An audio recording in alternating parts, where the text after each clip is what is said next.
Hi, hello, welcome back to my channel, Govind English Teacher. Today, a retired English teacher is with us. He is international writer and great speaker and an excellent communicator, an influencer, an inculcator with us. He is none other than JVL and Narsimha sir. And now he is with us and he is going to share his experience towards English language learning. So previous video and I have asked some questions regarding what is the best method teaching in English. Okay. Now I am asking a question. Have you ever taught how to communicate to your students? The question is, have you ever taught how to communicate? You have asked me another question, that is, have you ever taught your students to speak well in English? Yes, I have not taught one student but many students to speak English very well.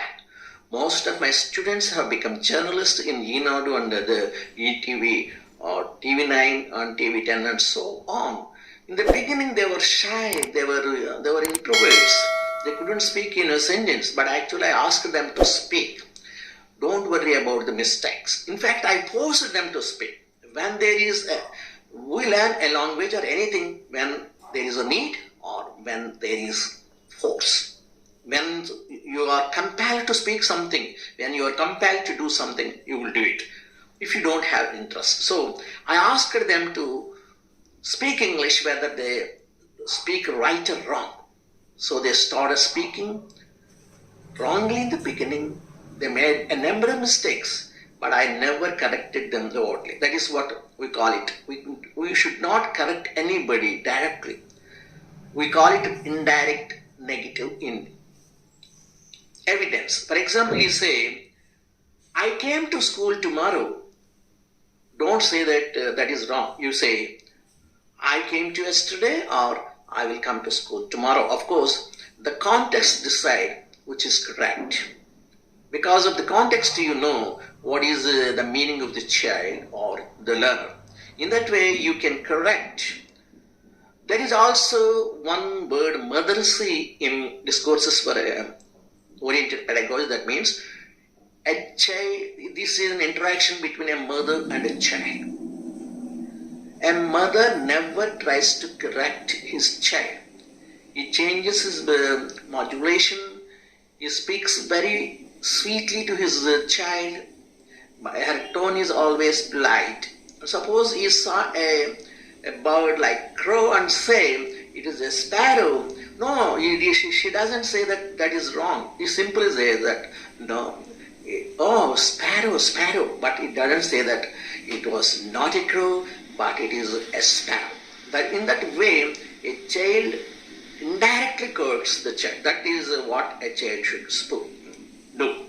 As far as communication skills are concerned, when I went to the Central Institute of English and Foreign Languages, the professor said that the correct order is fluency, accuracy, and appropriacy. First, all of us, including the teachers and the students, should aim for fluency.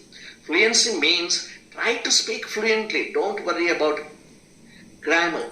Don't worry about any mistakes. Don't worry about the tenses. Don't worry about anything. Try to speak, even though it is utterly wrong. A day comes when you will be speaking correct English. Of course, that is not enough, but you should be able to speak appropriate English.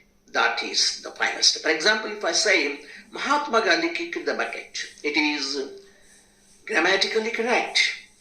We can call it accurate, but it is not appropriate. We cannot use the idiom kick the bucket for serious occasions.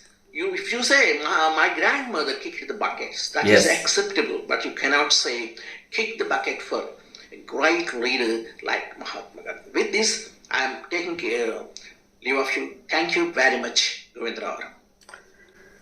Thank you, sir, JV Narsimha sir, and thank you for your great experience towards communication skills. And Thank you for coming to my live session. Thank you for sharing and making aware of everything regarding communication. Thank you, sir. Thank you very much.